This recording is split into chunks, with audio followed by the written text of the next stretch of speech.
Hello, and welcome to the April Patron stream. I hope everybody is doing well and having a good Tuesday so far. Let me do a couple of shout outs here before we get the ball rolling. I see we got Geriatric Geek in the chat. We got Cody. What's going on? We got Pap Master. We got Anthony, Brian, TH Jamie, Saturn Video, RJ Skarinky, Return of the Disc. We got the Bearded Sloth. We got Antonis. Wise Guy. There's Captain Halloween. Keith, what's up, man? DJ, how's it going?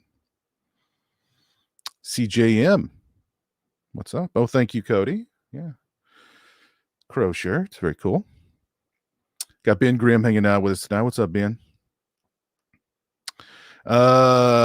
Tribute yeah, I'll do a tribute shot for Carol here before too long. I promise. There'll probably be many tribute shots to her. But thank you all for tuning in tonight. I appreciate it. Hope everybody's doing well. Not done a stream in a little while, so I might be a little rusty tonight. But without further ado, I'm going to bring on tonight's panel, and we're going to get the ball rolling. What's up, Alex Bacon? What's up, Distorted Vision? Joining me tonight, we have got a fellow Kentuckian.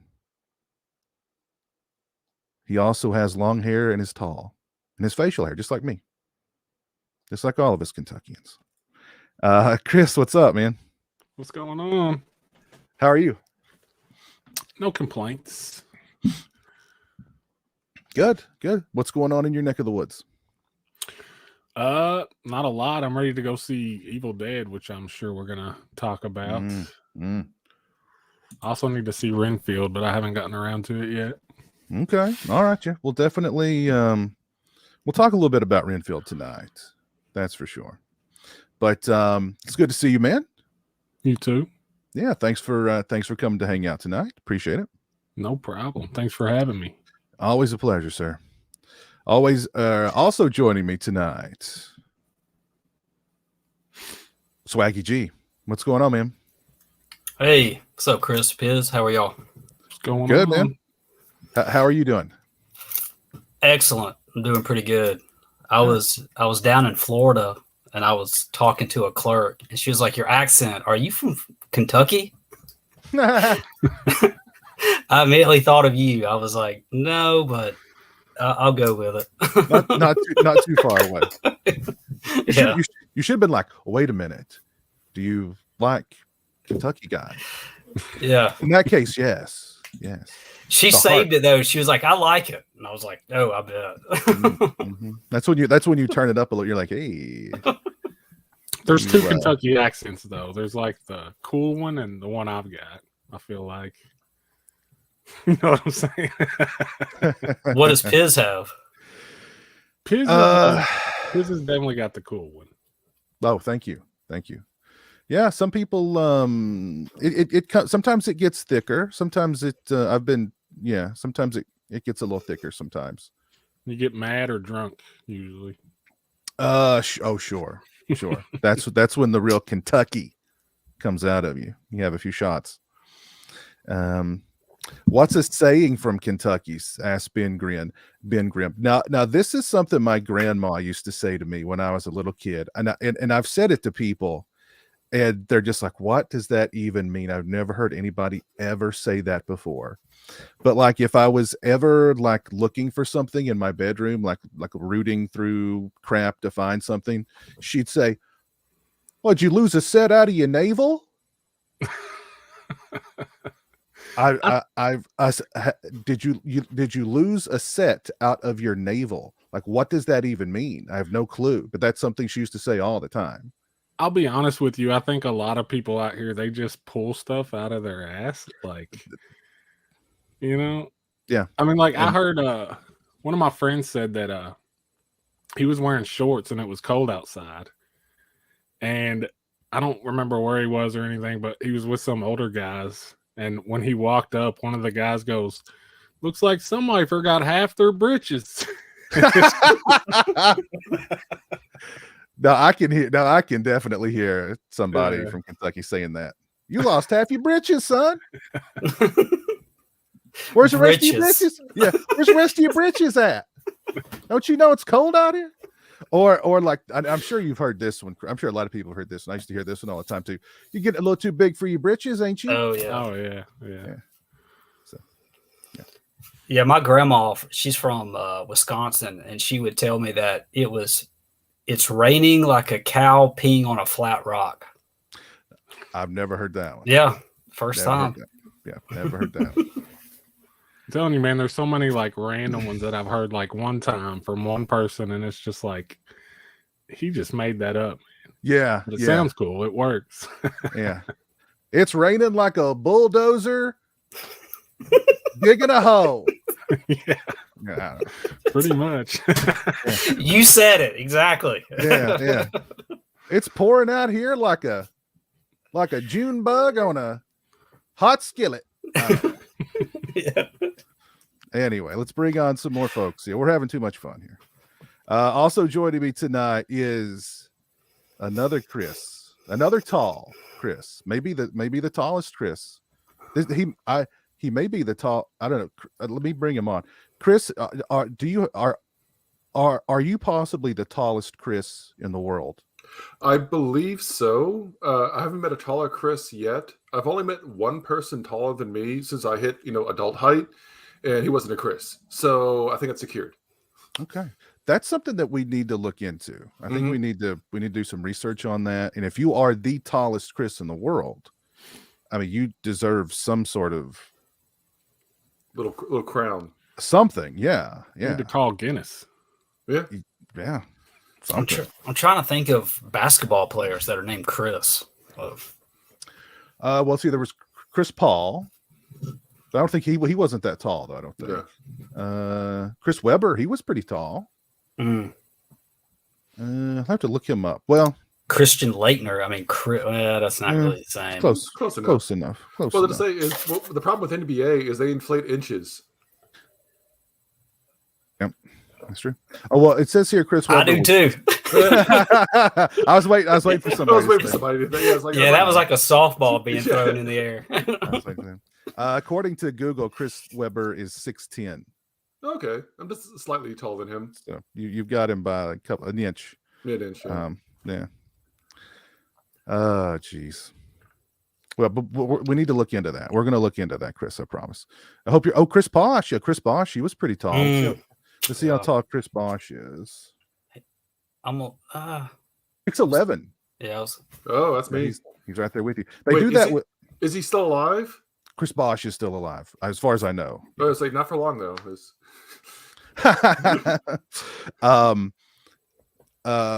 was going to say something. Then it left. I just ruined it. You did. I don't even remember what I was going to say now. I know Chris Bosch had to retire early. But, is that right? Yeah, I think he does have like some type of heart or lung problem or something like that. I didn't know that. I've really not watched the NBA in years, so there may be all sorts of other Chris's in the NBA that I'm completely unaware of. But do you have Chris Pratt?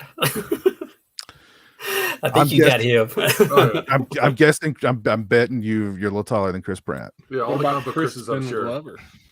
Oh well, I was gonna say. They do the same thing with wrestlers. Like they'll say, Hulk Hogan is 7 feet tall and 350 pounds with, 50-inch biceps or whatever. That's like, okay. Mm-hmm. Because they said the Undertaker is like 6'10" or 6'11", but I went to like the Waxworks. They had a figure of him, and I was taller than that. So it's like, I don't know. All right. Anyhow, let's go ahead. Let's bring on. We've got a couple of more folks in the green room. We've got Lauren with us tonight. What's going on, Lauren? Just orbiting your living room and cashing in your Bill of Rights. What's going on, guys? Not What a a whole name lot. you got there. It should be Googled. Apparently, that name belonged to a not very nice person. Well, it depends on your point of view, I guess, right? Everyone's the hero of someone's story. Well, especially their own. Yes. Most of the time, right? Yeah. Even if they're really bad people, they're still the hero. Bad. How you guys doing? Doing good. You? Has the weather been crazy for you guys too? I would It's say been raining off and on here. This week we had 90 and 30. So. Oh wow. Whoa. Yeah. We're not that bad, but we do flip flop like that. We never do this, but I'm not sure what's going to happen to everything I planted. So. What sort of stuff did you plant? Actually, this year I'm on a big Black-Eyed Susan kick, and I don't mean like beating up girlfriends. Okay. What is a Black-Eyed Susan? It's a form of daisy. It has yellow petals with a black center. I've seen a brown-eyed Susan before, so it's similar to that, I guess. Brown-eyed Susan. That's madness. That's a different thing altogether, Chris. Yeah, because I've seen brown-eyed Susans down here in Texas. They're similar. Like it's like a yellow flower with like a brown center to it. But they get really tall. It's in the daisy family. It's semi-deer resistant because the deer don't find them too prickly. So that's a big thing with me. Anything I plant has to be deer resistant. There we go. They're quite pretty. They are my favorite flower. So this year the thing is they don't really bloom on the first year if you take them from seed. So I mean, if you get lucky, you'll get crappy little flowers the first year. But so I'm starting my Black-Eyed Susan adventure. Okay, you didn't think flowers were where this conversation was going today, did you? Hey, you'd never know. You just never know. I was about to say those are excellent to photograph. They're very appealing. Yeah, they're very cool. They're very cool, and they are, of course, they will last like a decade and come back every year for about a decade. So once you got them established, you're good to go. So that's what I'm doing. So is there any kind of secret language for the Black-Eyed Susan? Because like certain flowers mean certain things in the flower language. Well, generally speaking, you just make a fist and say, "Do you want to get it again?" Yeah. That's just not right. Domestic abuse jokes are fine. I don't know what the problem is. They won't get you kicked off Twitter anymore. So not anymore, no. Well, that's probably true. Twitter's changed. Riordan wants us to know that Linda Blair is charging $160 to sign a can of pea soup on her website. For a signed can of pea soup on her website. I'm sorry. I guarantee it's vegan. So what you can do is you can eat the soup and you've still got the can there with her signature on it. So I mean, it's a win-win. Yeah, so you can deduct like $2.30 right off the top in value. Mm-hmm. Is there non-vegan pea soup? Oh yeah, like a lot of pea soup's made with like bacon or ham. Yeah. I got you. Okay. How many of those do you think she sells? 3. None.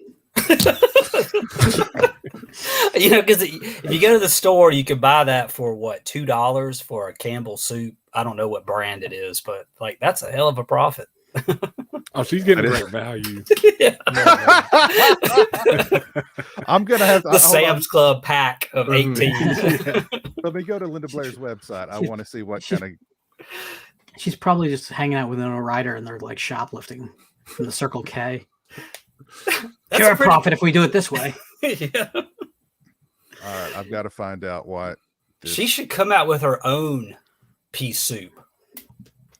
With her name, endorse it or her name on it. I think you have way too much ambition for Linda Blair.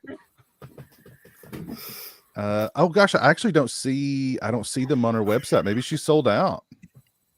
Oh no, let me go to the official Linda Blair store. I'm sorry.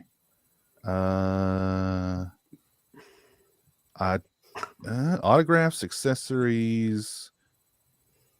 Let's try autographs. Okay, while I'm doing this, let me bring on Dave. Dave, how's it going, man? You're in the woods. I waited to bring you on so long. You went out in the woods. Are you near Camp Crystal Lake? Is that where you're coming from? Next door. Okay. So you're in the vicinity then of the. Okay, so just be careful. Be careful. Out there in the woods. It's good to see you, Dave. How you doing? It's nice to meet all y'all. I'm the FNG. Okay. Okay. Cool. Some people get it. I don't. I'm not seeing any cans though, unfortunately. There's a magazine that came out in the 80s that had Linda Blair's cans on them. I've heard that such a thing exists. Yes. Yeah. Well, I'm going to continue searching here because I've got to own this can of pea soup. But anyway, have you guys seen anything good, bad, indifferent lately? What about you, Chris? You seen anything good lately? Kentucky, Chris, you seen anything good lately? I've been rewatching. I mostly rewatch stuff these days, but I revisited the Ace Ventura movies. Okay. They aged well. Okay. I don't remember that much about the sequel, other than the scene where the rhino. The rhino scene. I was gonna say, it's the one scene I remember too. It's way more like, I think it came out after the cartoon or whatever, because it was way more cartoony. It was.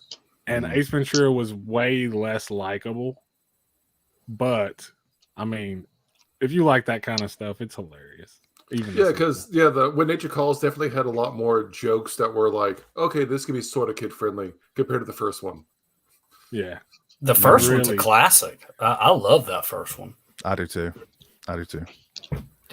Yeah, it's just like, I don't know how to explain it. It never gets old that everything he does is so dramatic. Just turning to look at something and he'll swing his whole body and shit. It's just like, it's top tier stuff. Mm-hmm. It is. I always loved Fire Marshal Bill in Living Color. That was one of my favorite characters he did. Let me bring on Christian real quick. What's up, Christian? How you doing, man? Hey, how's it going, everybody? Pretty good, man. What are you into? Just a nice old cup of water and my Teen Wolf cup. That's what I got going on. Yeah. I've got one as well. Class, brother. So I mean, City got the RoboCop. She got the better one, right? Because she got the RoboCop one, and of course she was like, "You take the Teen Wolf one." But I'm not complaining, but I wanted the RoboCop one. Yeah, I wanted it too, and I waited too long. I mean, you gotta have a Teen Wolf cup in your cabinet. I got the Funko Pop too, man. I don't even like those things, but when they put the Funko Pop out, I got that too. Same here. I had to have them. I love that movie so much. Had to have them. Yep. To go back to In Living Color, it's funny. I think there's a lot of people around today that don't know what you're talking about, or they'll go, "Oh, you mean the band? You mean CM Punk's music?" But that show back in the day was so funny. Is it streaming anywhere? Homie the Clown was it. What was that, Dave? Is it Homie the Clown? Homie the Clown. One too. Yeah, he was funny. There were a lot of skits too, like they would just not fly today. A lot of skits they did would not fly today. Yeah, I remember that was where I was at. It was Sunday night on Fox, and I think Married with Children came on a little bit after that. Or well, they had that block of like Martin in Living Color and Married with Children and stuff sometimes. And because it had Jamie Foxx on there, David Allen Greer, the Wayans, obviously. Wasn't Jennifer Lopez like a backup dancer? Yeah, she was a fly girl. Yeah, a fly girl. Yeah, she was a fly girl. Yeah, the Fly Girls. It's like the Nitro Girls. Yeah. Geez. Actually, Eric Freeman was on at least a couple episodes of In Living Color. So, wow. Yeah, That's awesome. Yeah. He talked about how cool. Well, he's told me how cool Keenan Ivory Wayans was, and like whenever Keenan Ivory Wayans needed like a little bit thing or something, he would always call Eric because he was like, he's like, you're dependable and you'll blah blah blah. So just come on. So, but yeah, good times. Good times. Have you seen anything good lately, Christian? I did. I saw Renfield and I loved it. Who Really else has seen Renfield? Show of hands. I saw it on Friday. It was really good. Okay. So just the three of us have seen Renfield? Okay. Yeah, I really enjoyed it too. I was gonna shoot my review of it today, but I took a nap instead. I feel you on that, man. Yeah, it's like I'll do it later. Like I'm gonna take a nap. But yeah, so Christian, I know you really liked it. I did. It felt pretty tailor-made to what I like, right? Horror comedies, and it was witty, it was fun, and it was short, right? It was like an hour 20, hour 25 tops, and I thank God, right? Because everybody's making long movies nowadays. Mm-hmm. But I thought the cast was really good. Nicholas Hoult. Oh yeah, I thought he was perfectly cast, right? I don't want to say obviously anything spoilerish, so I'm not going to. But I really thought Nicolas Cage was not only good but really respectful, right, to Lugosi or Christopher Lee, and I feel he was a little bit more stagey like Lugosi, but he understood the nuance that this was a horror comedy. I felt so. Well, that was one of his dream roles, wasn't it? Not to interrupt you, but I'm pretty sure. I'm sure it was. I'm sure he said he had 3 dream roles, and that was one of them. So was it Superman? Superman, Dracula, and I can't remember the third one. Yeah. Was it Ghost Rider? Maybe. I am bummed though. It's tanking really, really, really bad, and I'm begging people, like, please, I'm begging you, like, go see it for me, And it's not even getting a 4K, and that sucks because it was colorful, right? Not like the monsters, like in your face, like too much, but really palatable. And I thought it made the scenes a little moodier, and I'm really sad that it's tanking. So I'm almost like I'm happy, right? Because there's another Last Voyage of the Demeter coming out, and I'm thinking to myself, well, at least I've got that to look forward to, because it's not going to be a Renfield 2. So I don't, 2 thumbs up. I don't get why it's tanking. I mean, it's Nicolas Cage. Mario Brothers. I think Lawrence. It's probably true. Not a lot of people are going to go see more than one horror film a year, and maybe that was already Scream. I don't know. But I'm flabbergasted, to be honest with you, because it's not only tanking, it's taking a bath. Yeah, I heard big it's time. I'm really I'm pretty torn up over it, honestly. I mean, it's Nicolas Cage's Dracula. What is that? If that doesn't get you to the theater, I mean, what? I think calling it Renfield was a mistake, to be honest with you. It's not a household title. Yeah. Isn't it more centered though on Renfield? Yes. Yeah, but who cares? It's Nicolas Cage's Dracula. Devil's advocate. I'm with you, but yeah, that's the draw. Yeah. If I was in charge, I wouldn't have called it Renfield. I would have had a completely different trailer. I mean, I haven't seen the film, so I can't judge, and I'm wary of it in some ways. So you guys talking it up is good. That helps me. But that trailer, being as CGI heavy as it is tripping all the wrong superhero vibes in people. Superheroes films are doing very poorly at the moment, and they should have either gone heavier into the comedy or the horror aspect of it. But featuring that fight in the middle as the center of the trailer made it look like a superhero thing. I'm telling you that's probably a huge component of why it's not being given a chance out there. And reviews haven't been great either, by the way. Like the commercial reviews out there have been pretty middling. So, what did you think about it, Chris? I liked it a lot. I mean, I'm a big horror comedy guy as well. I liked it a lot, as well as a lot of the not subtext, but like a lot of the story talking about Renfield dealing with Dracula and codependency and narcissism. and that was done really well. I mean, my sister is a therapist, so I was telling her about that. She was loving that, so she may go see it herself. But no, like I was going to say is, I agree with Lauren. The trailer itself seemed very action heavy, but the movie itself wasn't very action heavy. It was a very much kind of like set pieces, character development, and just kind of a story and kind of a lot of humor amongst all that.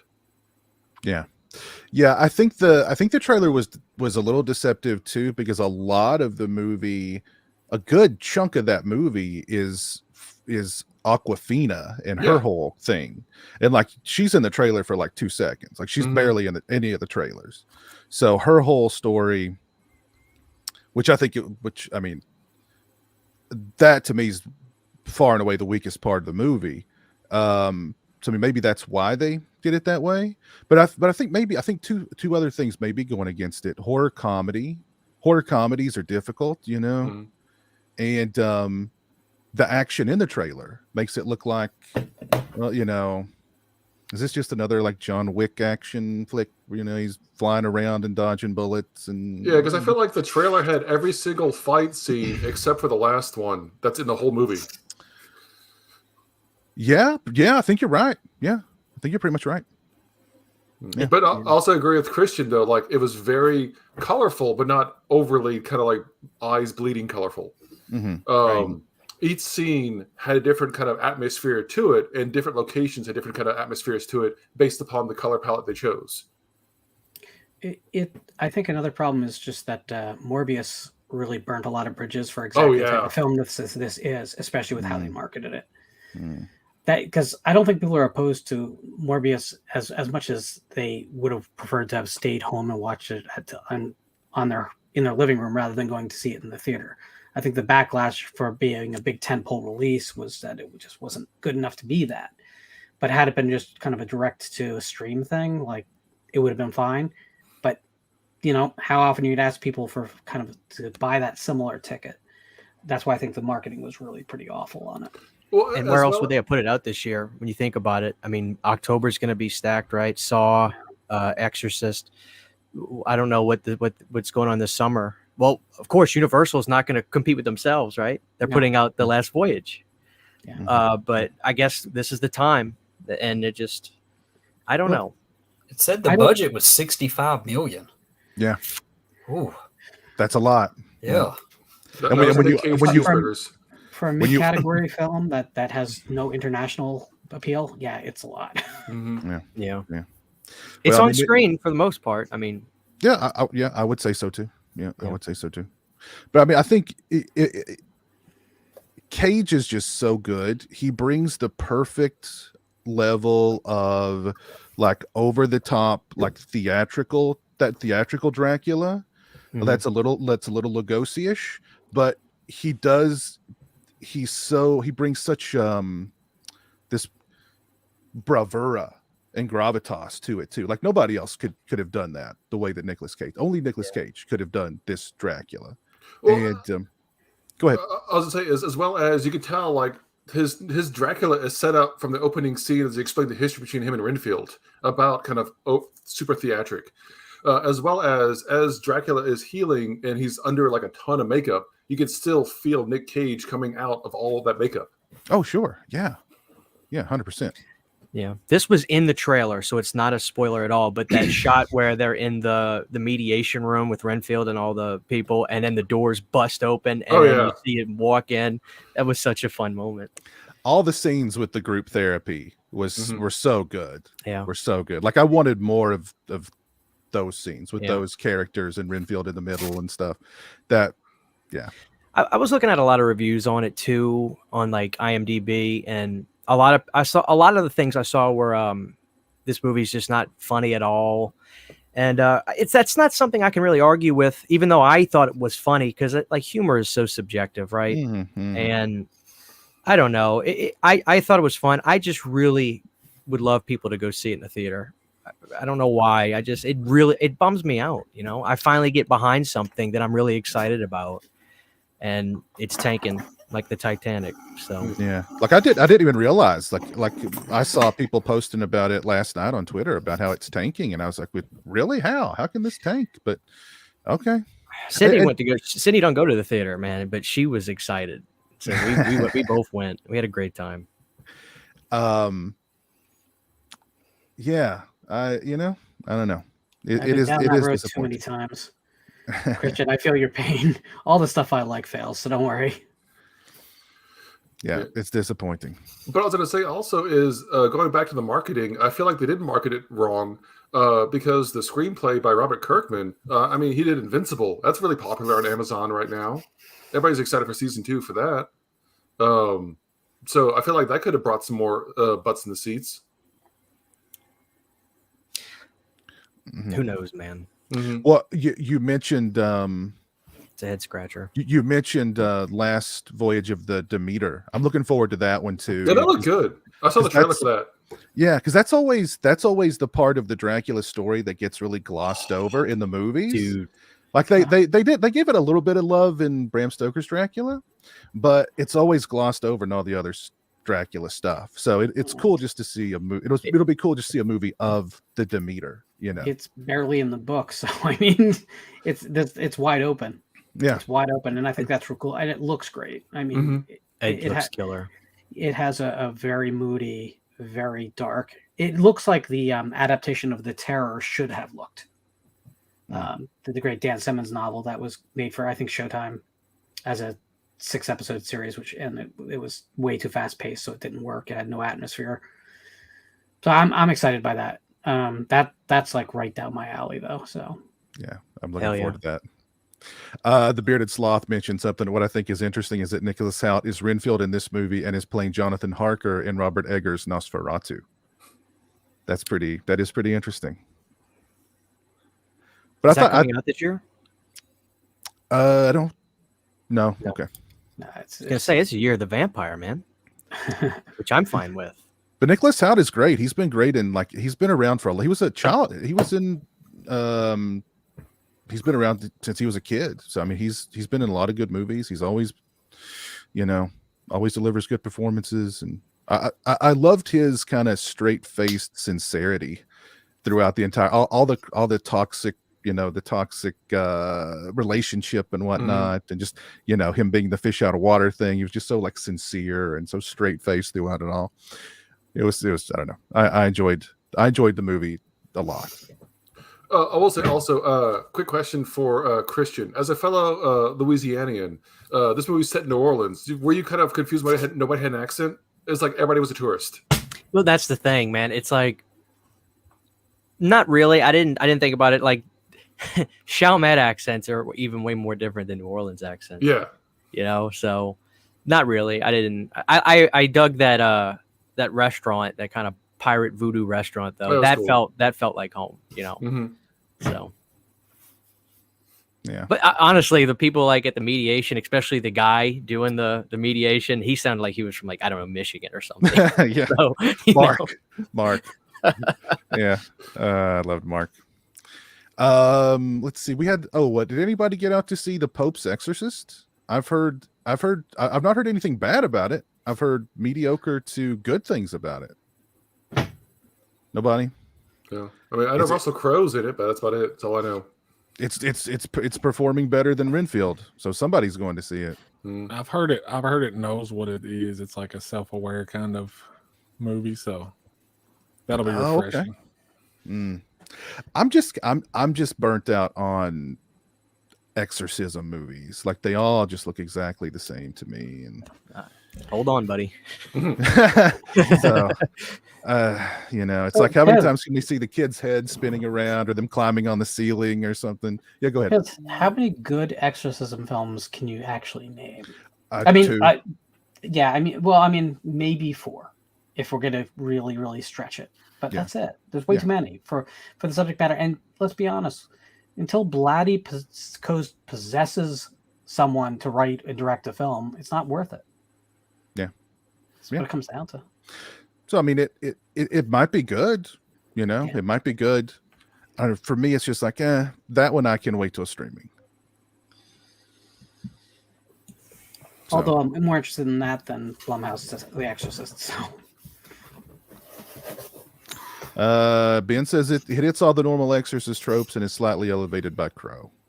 So Yeah, I've actually heard people say like his performance is actually really good. Like he either kind of hams it up, or he's a little kind of, I don't know. The character's not 100% serious. I don't know. I've not read into it too much, but like people have said, like Crow kind of is having fun or something. I don't know. That's interesting to me because I prefer my Exorcist movies to be really serious, even though I like horror comedies. The only thing that I love is James Woods. Was it Scary Movie 1 or 2? I think it's 2. I think it's 2. That I love. But other than that, I don't think I really want comedy in an Exorcist movie. You know what I mean? Yeah. Maybe I'm wrong. I'll eventually see it. But there is a great exorcism comedy that's out there to be made in which the demon possesses someone who's actually just worse than the demon is. I think I've seen that movie. Have you? That sounds really familiar. What's it called? No, I just came up with that now. Oh. If someone else has beat me to it, that's cool because I don't need that idea. Repossessed? No. No, that's fucking boring. That thing thinks it's a comedy. Nothing happens in that movie. There was actually an episode of I think it was Buffy or Angel, where like a demon had possessed a kid, but the demon was trapped in the kid because the kid was more evil than the demon. So the demon was begging to be exorcised. So that's what I was thinking. There we go.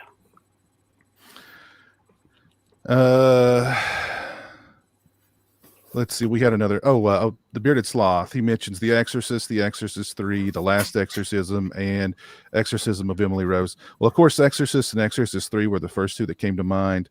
I don't know if I've seen Last Exorcism, and I've not seen Exorcism of Emily Rose. I've never seen it. I wasn't a big fan of that personally. It's all right. Last Exorcism. That was in the middle of the like every movie's an Exorcist movie. Boom, wasn't it? Yeah, I really like The Last Exorcism, though. I think it's kind of a forgotten film at this point. It was popular for a while. Now no one cares. But I think there's more to that film than people give it credit for. The sequel was interesting in ideas, but it's so rushed that you can't get into it. Well, there's a sequel to Last Exorcism, so the second to Last Exorcism? The second to last. It's literally like this, everything, I don't know, the next 2 hours after what you saw in the first one, basically. But it has ideas that are great, but I mean, it's such a rushed film, and clearly no one was ready. It's just one of those films that feels like they pushed too fast, which is sad because there could have been something there, but there's not. One recent one I liked was Anything for Jackson, and it's like a reverse exorcism movie. I love that movie. I like that one a lot too. I just looked up The Last Exorcism. I don't think I've seen it either. Ooh, you should check it out. Is that found footage? Remind me. The first is. The second is not. Okay, I saw the first one in the theater. Man, that was fun. That was a really fun theater experience. It's one of the few found footage films of that period that did something with the concept. It wasn't just trying to do the Blair Witch thing. Yeah. Oh, you'd love that, Piz. Is that the one? Is that the one where the guy goes out to like the house in the middle of nowhere? Yes. Yes. Okay, yeah, that was really good. See, yeah, does that one end where there's like a drawing? Oh, he hadn't seen it. Okay, I just want to make sure. Okay. Yeah, Gotcha. Okay. Is that the one that ends with killing aliens? This doesn't care. Go Not ahead. demons, it's aliens. There's an exorcism. There's a demon.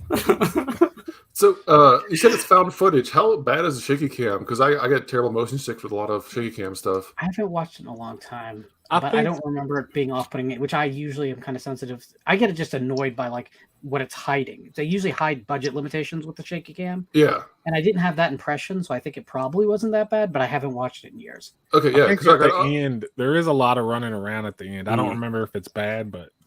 Is it as bad as Record?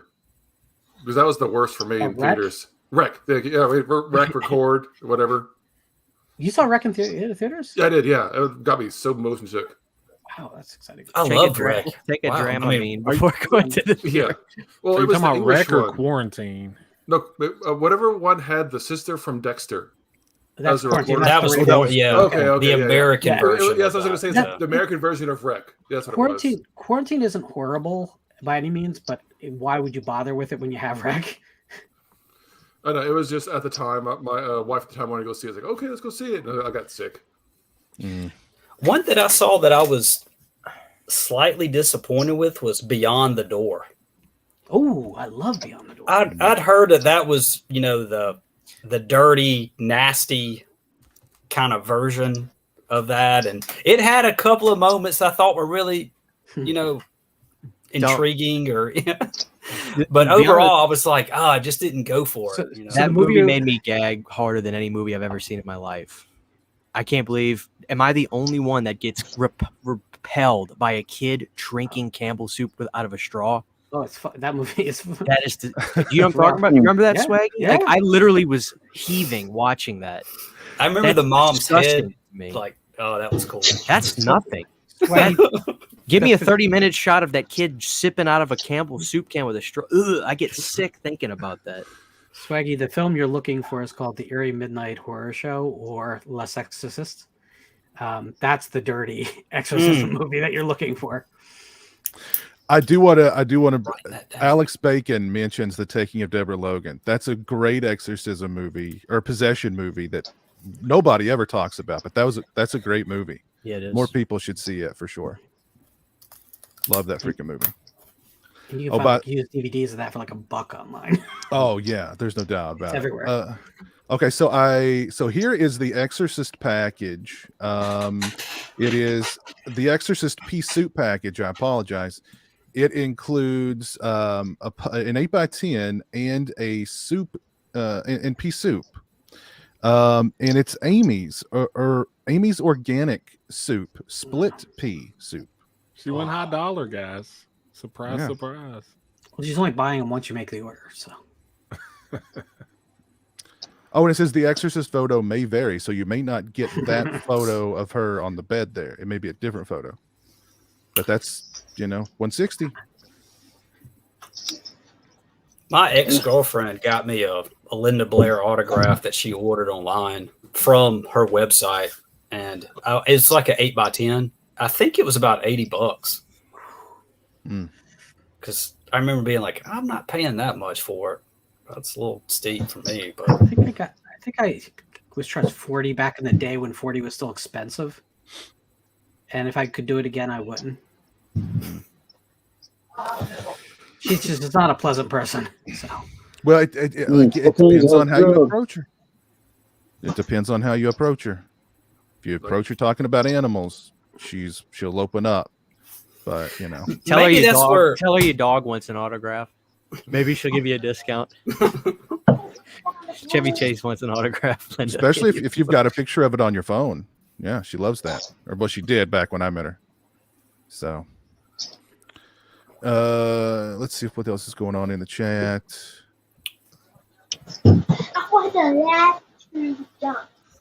Oh, Swag, you mentioned Beyond the Door. For some reason in my head I had Beyond the Gate. Anybody ever saw that movie? The one with Barbara Crampton.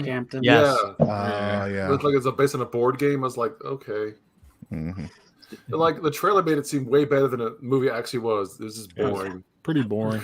It was. The soundtrack's good though, Oh, yeah, especially the the soundtrack menu was screen great. song. Like Yes. you don't even want to hit play; you just want to bop to that song, right? Yeah. I do love Barbara Crampton though. Oh yeah. What's not to love about Barbara? I'd Crampton? watch it just for her. Yeah.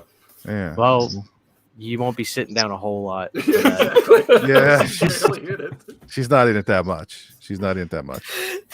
They had her for one day of filming. Probably so. Literally, they probably did. Yeah. Let's get a photo for the poster. Yeah. Has anybody seen anything else good they want to throw out there? I'll go ahead and say I watched the stream. This is one that y'all did about, I think it was 8 months ago, of Lauren, Christian, and Piz, where y'all talked about Italian horror. Mm-hmm. Great stream, by the way. Lauren, I was really impressed. You went into the history, all that. Okay. So I remember that now. I didn't know what you were It was a talking while about. back. Yeah. I just watched it recently.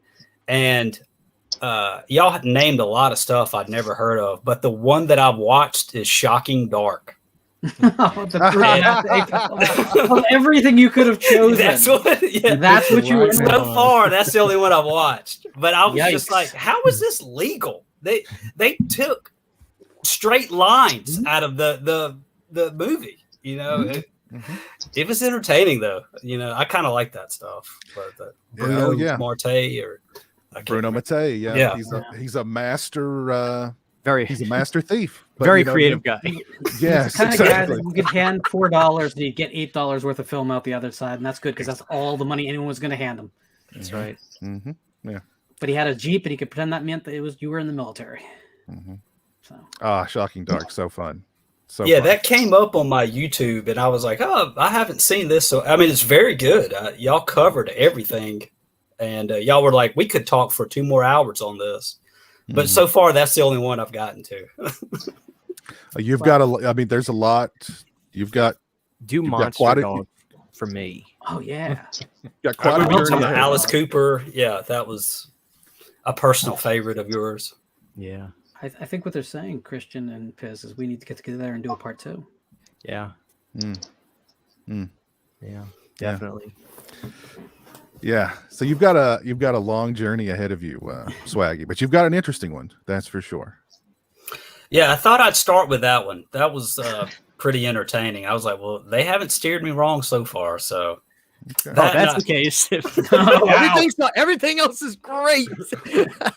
Well, I'm glad he started there because he's going to go to Rats Nights of Terror next, so it's only uphill from here. But also.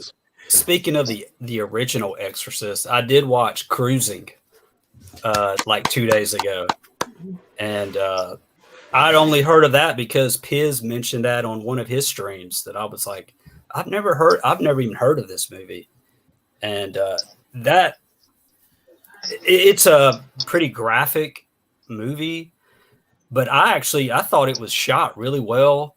The ending, I was like, I don't know if y'all remember that. But I was kind of like, so they're saying he's okay. You know, I actually like that ending. I wish they were to kind of chisel that out a little bit more. But overall, I thought that was really good. Oh, man. Yeah. Great freaking movie. Yeah, I saw you posted your Netflix physical media delivery of that one, which I know we'd mentioned on a stream not long ago that's wrapping up, but that's wrapping up in September. So all of you who get the actual discs in the mail still from Netflix, you've got until September before that goes bye-bye.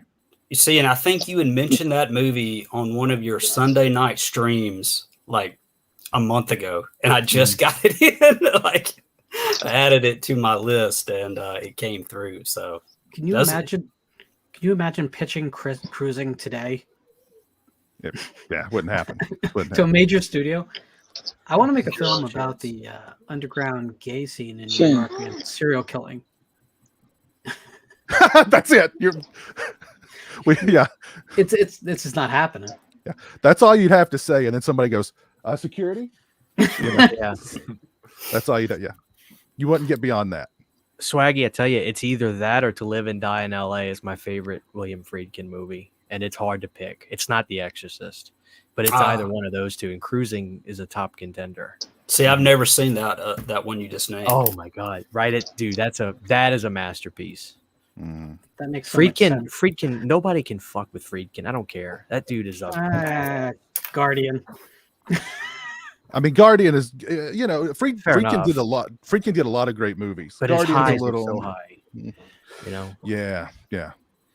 I mean, like he had that stretch there where from like Exorcist, French Connection, Sorcerer. Seems like there's one other one in there. Well, Cruising was sort of at the end of that, but yeah, I mean, he had a good run. Yeah. So we could use someone like him today to take on something a lot more serious than what we get. Mm-hmm. I agree, 100%. Any other movies you guys seen lately you want to talk about? I want to show you what I picked up in physical media. Oh, sure. Go for it. Because I'm sure no one else had bought these 2 titles this week or last week, I guess. First is the Patron, which is just the most fun, absurd action film you're going to see in years. It's just amazing. Unbelievable. And I picked up the complete series of Manimal. Now, is that an official release? This is the official Manimal release. Oh, wow. It's from Shout Factory, so there you go. This will be the only thing I buy from the company and probably ever. It looks exactly like you think it's going to look. It's 80s television. It's not. They didn't spend any massive money remastering it because why would you? First episode of the series features the first Bond girl, Ursula Andress, and Terry Kaiser. So how many times is that going to happen in life? Bernie and the first Bond girl. Not only once. Only once. Especially not in a show where the hero at one point turns into a white cat and slips into Miss Andress's robe. Lucky. It was the 80s. You could do this stuff. Yeah. Only in the 80s. Yeah. I recently got this from Scream Factory, as a matter of fact. The Sorority House Massacre release that was supposedly limited to only 1,500. It's, it is what it is. I much prefer the sequel. But if they're dropping this on Blu-ray, that gives me hope. Maybe the sequel will be coming up next. But this is still a fun, it's a Halloween ripoff, but there's a little more going on in it. It's a little more psychological than maybe you'd suspect of a straight up Roger Corman Halloween ripoff. But I like it. It's very, very 80s, and it's fun. It's fun. I recommend it. So, did anybody else get the Martin Second Sight release? I did not. I watched a review of it. Oh, okay. Lauren, are you not a Martin fan? Not enough to own it again. I mean, I have it on DVD somewhere, and I'm probably okay sitting there. It's just a movie I don't watch enough to buy. Does that make sense? I respected a great deal. As a kid, I liked it more than I think I liked it the last time I watched it as an adult. But it's a film that you have to kind of just vibe with, and it hasn't been meeting me on that level recently. By recently, I mean in the last 20 years or so. But listen, far be it from me to tell you to not buy Romero films. So, right, yeah, and it's it's a really nice edition. It's beautiful presentation. The 4K quality. I think you've got to be realistic about how it's going to look because it's shot on 16 millimeter and 76, 75 somewhere in that neighborhood. Romero had intended it to be presented in black and white, so it's it's the best Martin has ever looked, but it's not gonna blow you away as far as the 4K picture quality, but it looks fine. So, and a great documentary on there about the making of the movie. Great documentary. Anybody else? Any other physical media pickups you've gotten lately? 4K on Mulholland Drive. I see a Criterion there. Yeah. It's one of my favorite movies. My favorite Lynch, that's for sure. Yeah, I have a buddy of mine that we had a good conversation on the phone, and we were just talking about David Lynch for like an hour. And he asked me if I liked it, and I was like, I do, but I don't, but I do, but I don't, but I do, but I don't, and I don't understand this. And then he kind of explained something to me, and he's like, I'm going to send you the 4K of this movie and watch it knowing this. And I was like, okay. Because there's stuff in that movie that I never forgot. Like when you see the hag behind the cafe, like what the hell is that all about? But it's something. So I'm excited. And I'm hoping they actually put out Fire Walk with Me on 4K because Sydney won't leave me alone about that. She wants that. And I'm hoping they do that sooner rather than later. So that's what I got. Yeah, excited to rewatch it. Yeah, I'm not sure. Because does Fire Walk with Me have a Blu-ray? Oh, it has many Blu-rays. Does it? Okay. Yeah, I have it. They put the movie, like we have a number of Twin Peaks like box sets, and Sydney has one. It's like a blue box, and it has the movie with it. But she's just like, if that gets a 4K, you gotta get that for me. That's her favorite David Lynch film. I'm really worried about the UHD format, though, in the coming 12 to 16 months. There's not a lot of support out there in industry for it. So I'm really worried this may end up being a cul-de-sac sooner rather than later. So I'm being very careful about what I buy on the format. And I don't buy anything on the format that doesn't come with the Blu-ray as well. Because I think there's a very, very good chance that support won't last to past Christmas this year. It's never gotten above 10% of the market. And it's been with us longer than you think it has. And the market is now 60% DVD is consistently. So the true hi-fi side of the business has been decreasing. So I'm really comfortable with Blu-ray. We can get players forever, probably, right? Because there'll always be used players on the market. That's not going to be quite the same case with UHD players. So I'm just a little bit cautious about what I'm buying on the format. It's not saying I won't, but even Haunting of Julia, which was my White Whale release, right? I went with Indicator's Blu-ray package because it comes with the soundtrack on CD, which was more important to me than the film in UHD. Yeah. Actually, the Bearded Sloth mentions that he almost picked up the Haunting of Julia 4K from Grindhouse, but wanted to wait until I saw reviews of the transfer. Did anybody else pick that up? Well, pre-ordered it, but for some reason, and I talked to a few people, apparently it's just behind schedule with Amazon. So it says I'm supposed to get mine Friday. Yeah. Okay. So I don't know when I'll get mine because I'm getting the Australian release, so that's obviously not going to happen as fast. But it's the same transfer on every disc, no matter what company you're buying it from. So because there is only one 2K transfer that was made ever of the movie. So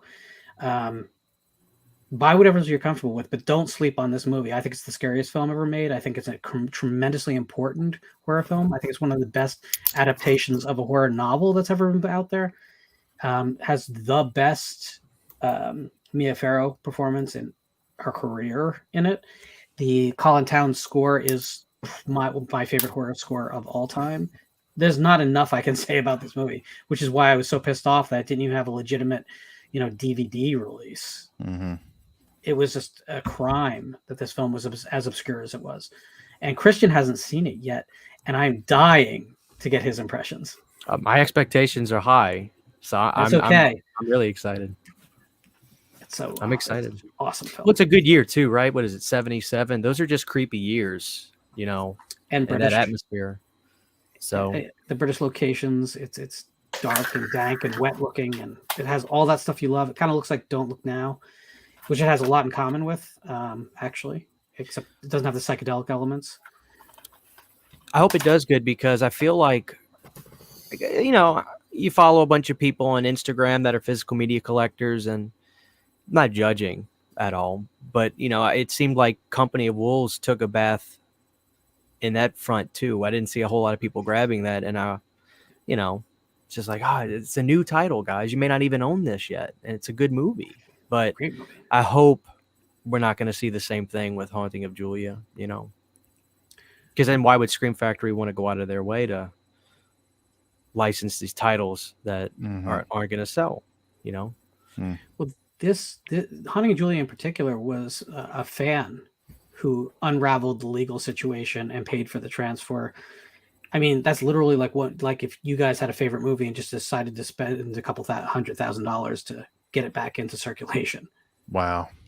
So if you're thinking about buying it, there's all kinds of good reasons to do it. It's a perfect release. In some releases, I don't know about the quality of the film on disc, mind you, I haven't seen it, but it's everything you want to support in the genre.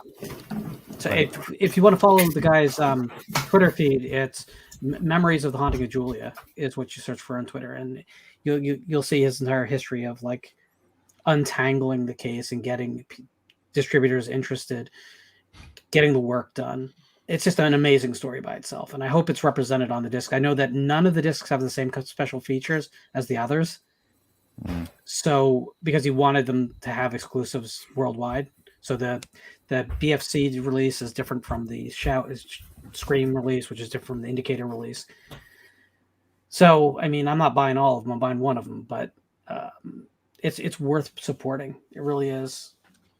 Yeah. I mean, that's a super fan if they're going to shell out their own cash to navigate the, and I'm sure that had to be a hell of a process to figure all that out. For years, no one knew who legally owned the rights to release the film. Many years. So, I mean, that's why I never got. I mean, if it was like part of the NGM catalog, it would have found a way out. But no one knew who owned it, and that's an issue. Yeah. Maybe somebody who's a big cheerleader camp fan can win the lottery and pay for the legal rights. Yeah, I think that's the only way cheerleader, or what we need to do is like all the cheerleader camp fans need to get together, pool their money, and GoFundMe.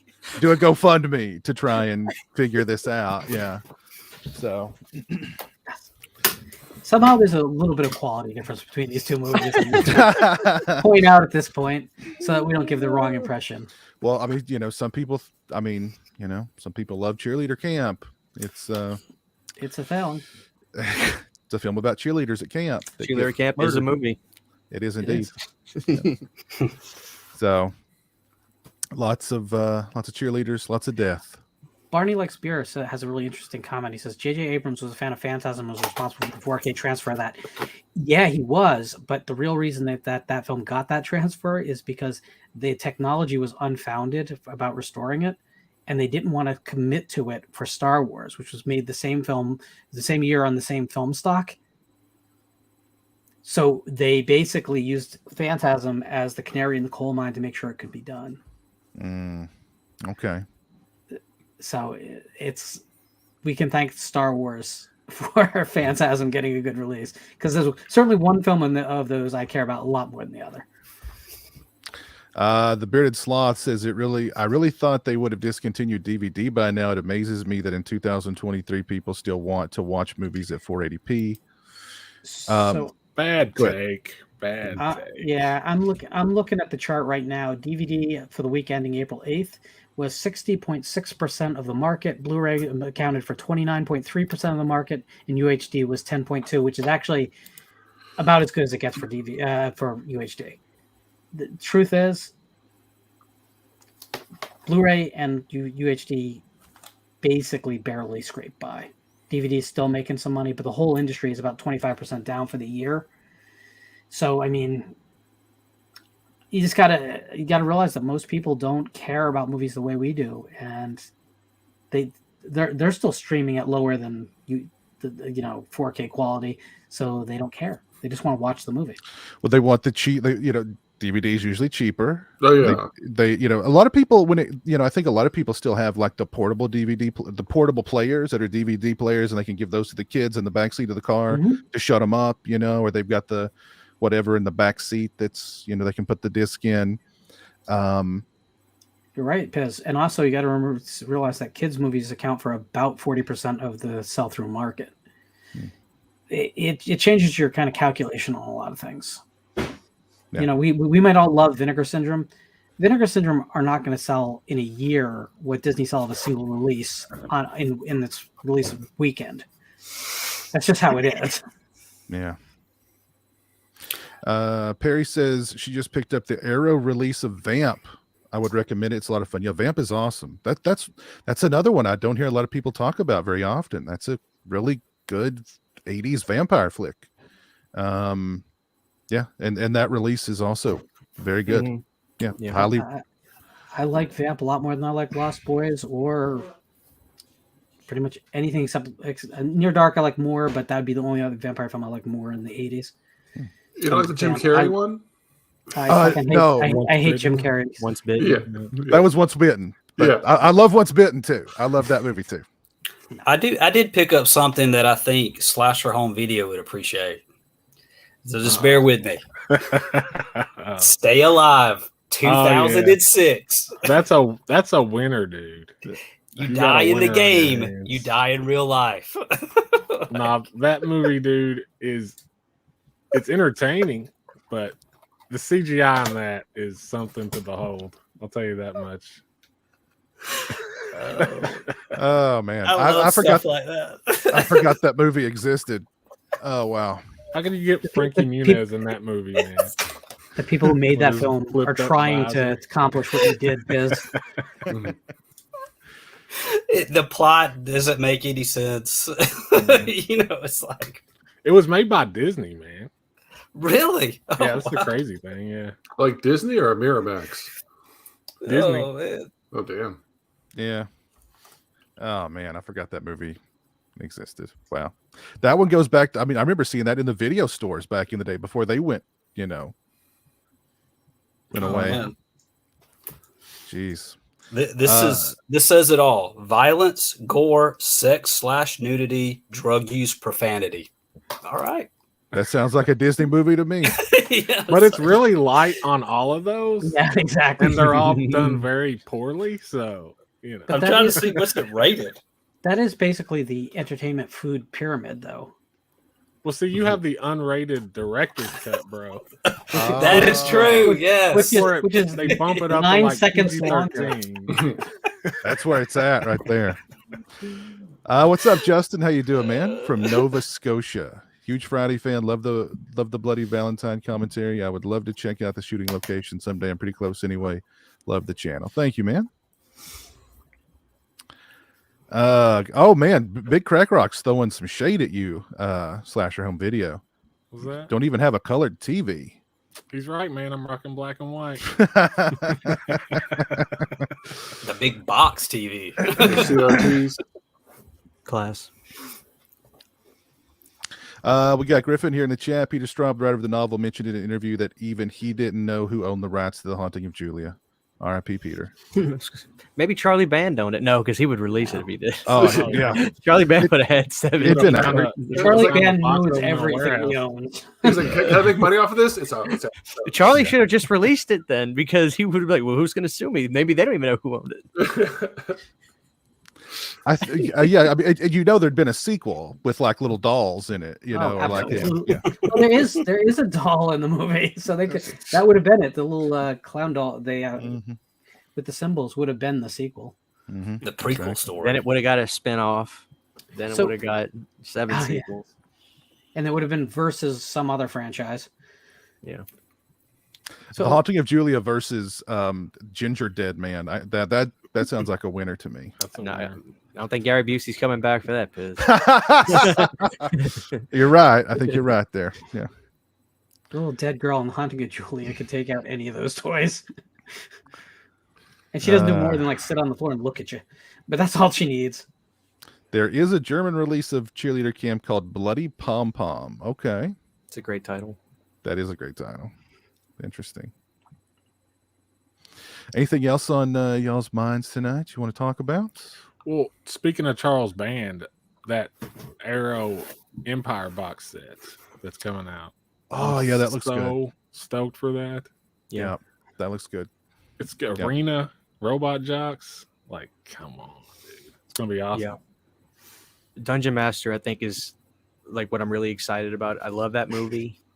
And I always tell people, like, you have to see Wasp in that movie. Like, I love Wasp. It's one of my favorite bands. But I'm really happy that it's not 4K. As weird as that sounds, it doesn't need to be 4K, because I saw somebody, why isn't it 4K? 2K scan is beyond perfect, right, for these Empire titles. Yeah, and from the way they described Arena, they just like did the best they could. I don't think Best they they had could. like a really good. There it is. Oh yeah, And that's a beautiful looking just box set. Just the artwork on the box and two-sided everything. posters for each movie. Man, There's 5 movies. Yeah. Do we? Okay. Well, how much is this thing retailing for here? 64-ish. That's not bad. That's not bad. No, Yeah. it's what I like Yeah. to see, man. Robot Yeah, Jocks is fun. I like these movies a lot. They're not the best from Empire by any stretch of the imagination, but they're They might little be. they're little charmers, They're little charmers, and I enjoy all those movies. I do. Alyssa, I have seen Truth or Dare. I have the Blu-ray. I love Tim Ritter's entire catalog. He's completely incompetent and wonderful. What's the Truth or Dare? But he did. I know he did like a million other movies, but what's the other one he's kind of known for? Let me look it up here. I think his entire catalog's on Tubi, and I think I've got most of them in my to watch list. Have you seen Truth or Dare? Oh yeah. Oh yeah. Best nonsense grenade sequence in any film anywhere. Also, when the baby carriage gets hit by the car, hilarious. Like, Killing Spree. Killing Spree, yeah. I love Killing Spree. It's insane too. Yeah, love that movie. Looks like he later directed Sharks of the Corn, which I've not seen that. But I can vouch for Killing Spree and for Truth or Dare. And if you buy the Blu-ray, which is very limited and very hard to find, you can look forward to exactly the same quality you got on VHS back in the day. So yeah, they're not listening. That was actually meant as endorsement, by the way. This movie should not be looked at any. If they were able to clean this film up and it looked good, there would be a problem. That's true. That's true. But yeah, that's an awesome release. I'm glad Arrow's doing that. You know, that's a good one. Definitely interested in picking that up. Scream lost the rights to, I say rights. They had Cellar Dweller, they had Dungeon Master. I don't know if they had Arena. But it's just interesting, right? Seeing the shift in licenses going from company to company. Mm-hmm. And Arrow, you know, I'm not saying that they're not putting anything good. I personally haven't been really excited about much lately from them. Lover's Lane, I think, is coming. That's cool. Lover's Lane, yeah. Nothing from them has really grabbed my attention. And maybe there's a lot of great stuff. I haven't heard of it, haven't gotten into it. And did you notice probably a month ago, it was Arrow, because I kept like double checking the post to make sure it was them. They posted a picture of Norman Bates, what looked to be like Psycho 2. And they were like, get ready. So I'm wondering if they're going to do some sort of high-end release of Psycho 2 or something. Or maybe Psycho 3 and 4. I don't know. Maybe Scream's not going to do anything with 3 or 4 ever again. Maybe Blu-rays are all that those need, but 2 I can see getting a 4K. Mm-hmm. You know, yeah. Or Arrow could be like a Region B only thing. Well, they've done that. I have Psycho 2 on Blu-ray from Arrow already. Okay. You know, but yeah, they need to give us 2 and 3 both in 4K. I like 3 too. You know, they're also going through they're running through their catalog on 4K again. You know, I mean, you've got that Waterworld announcement, which that Blu-ray I'm gonna stick with. I got that nice chunky box Blu-ray with all the cuts of the movie, and despite 3 cuts, I always just watch the theatrical. You know, but that's fine. I'm not gonna upgrade that. You know, I can't upgrade everything. It's hard and expensive. I'm selective about what I upgrade. So you have to be. Yeah. So certain things though, you know, like City of Living Dead, I had to have that in 4K. So was it better than the 2K scan Blu-ray? Noticeable? Because I almost got it at the very last second. I stopped myself because that 2K looked good, but I didn't really compare it. But I mean, the 4K from Cauldron looked really good. What I recall from like the Gates of Hell release from a couple of years ago, the Scorpion, that's the one you're talking about, right? Scorpion, yeah, it was limited too. I mean, it went away pretty quick. Yeah. I like Cauldron. I want to support them. You know what I mean? Mm-hmm. I like them. Yeah, I remember that one looking pretty good too. So, but let's I mean, come on, we've got to talk about the passing of Carol Locatel, Ethel Hubbard from Friday the 13th, The New Beginning. She passed away, I think it was yesterday, last night it was announced. Very sad. She was 82 years old and she passed away due to cancer. So she was so fun to meet because she was totally into it. She loved doing the whole Ethel thing for everybody. During the and what was even better was her and Ron Sloan. Together, they just worked so well together, and I mean, just like on the convention floor together, they almost had like this mother-son thing going on. It was really cool to see. and like during like the Q&A that I was a part of, she was she was just having such a good time. Like she was really into it and meeting the fans. And so it was really cool. It was really cool to meet her.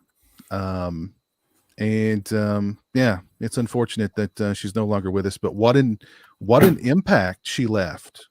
What an impact she left on the genre with just that one performance in A New Beginning. One of the most colorful, endlessly quotable characters in horror history. So I don't have my shot glass near me. I'm just going to drink straight out of the bottle for Carol, because that's how Ethel would have done it. Ethel don't need no shot glass. You think Ethel drank booze out of a shot glass? She took it right out of the bottle. So this is for Carol Locatel. Rest in peace. You know what I remember about that involving her in that movie was that pot of stew that she was making, or soup, was so big. Yeah. You know, and it was just her and her son, as far as I remember, you know, but they'll eat on that for a month, man. They could have put that in the fridge. They're eating on that. It's huge. And what's funny too, like, is if you look in that pot, like after she dies, there's like flower petals in it, and there's all kinds of stuff floating around in there. Like she's throwing carrots in there, and she's just whatever's laying around. She's just throwing everything in there. It reminded me of like the pot you would see in a Bugs Bunny cartoon when they're gonna kill somebody, and you know they're chopping the carrots in there, and it's so big. Well, just imagine that guy cleaned all the chicken crap out, and then that was the stew he was gonna eat with flower petals. He probably would have been like, "This is bullshit. This is what I waited for. This is what I worked for." Yeah. But you know, yeah, ma'am, I've not had a good meal in a week. I want to earn a meal. But the worst thing is he cleaned out the chicken coop, and then he gets killed. Doesn't even get to try into that beautiful slop. You know what I mean? That soup. Oh, damn. I really like how you talked about how she really embraced that. That's really cool. You know, like the fans. Yeah. You know, she didn't shy away from it or was embarrassed of it. It was like, here's, you know, my 15 minutes. Let's run with it. Mm-hmm. Did she consign cans of slop for $100? If you brought a can of slop there, she would have signed it. It wouldn't have been $100, but she would have signed it. But it was so funny because, like, I think she wrote on my poster, she was like, you know, something like, "Shut up, you big dildo," or something like that. And you know, of course, she had like a fake, like a hatchet, or what's it called, a meat cleaver, and she was here. So she was just into it, and it was so fun to meet her. And you know, and you know, Carol Locatel was in a lot of other stuff in the 70s and 80s. Actually, the wig she wore in A New Beginning was the same wig she wore in Sharky's Revenge with Burt Reynolds. It was just, you know, altered to make it look even worse. But she did several movies with Burt Reynolds. I don't know, you know, maybe, you know, something was going on there. But she did several movies with Burt Reynolds. She was in Coffee with Pam Grier. That's a good movie. Yeah, so she had a nice little career, and you know, but of course, you know, Ethel Hubbard is you know, that's what she'll be remembered for, and with good cause. Watching that movie on the big screen, which I had the pleasure of doing a couple of weekends ago, was such a trip. So good stuff.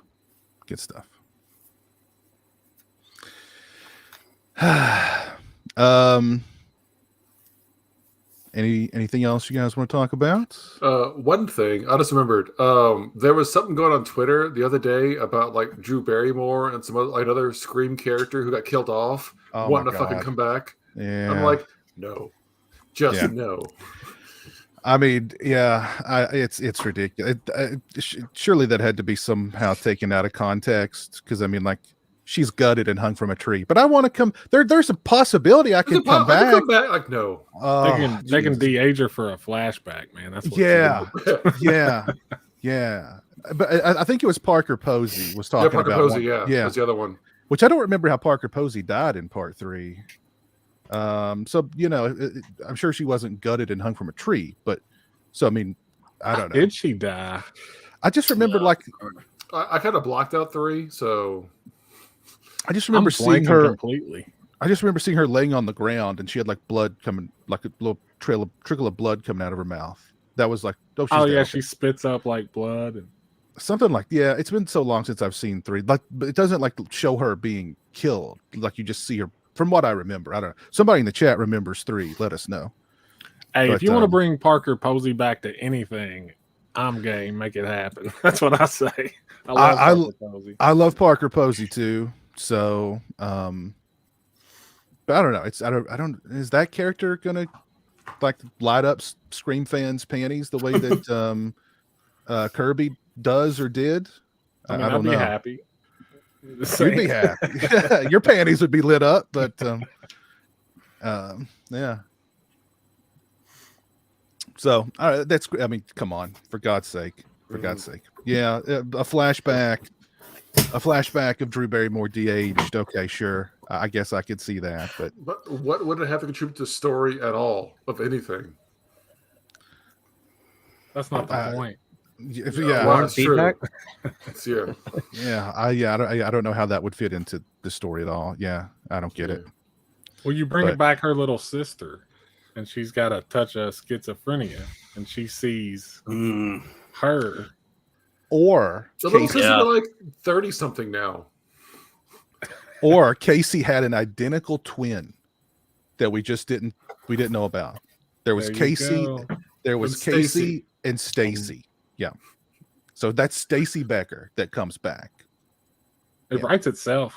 It really does. It really does write itself. But the twist is this.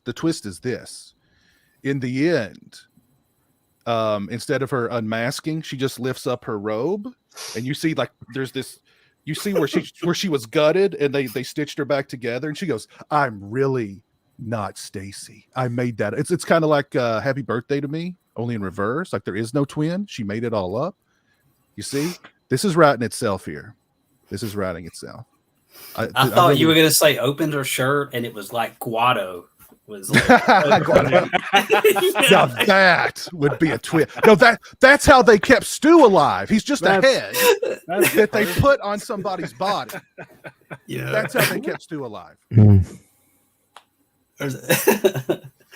Yeah, just you talking about them having a twin. It reminds me of, I haven't seen any of his movies lately, but the plot of a lot of Van Damme's movies are his brother, his twin brother, was always killed, And yeah, that's right. Yeah, and he was always former military, ex-legionnaire.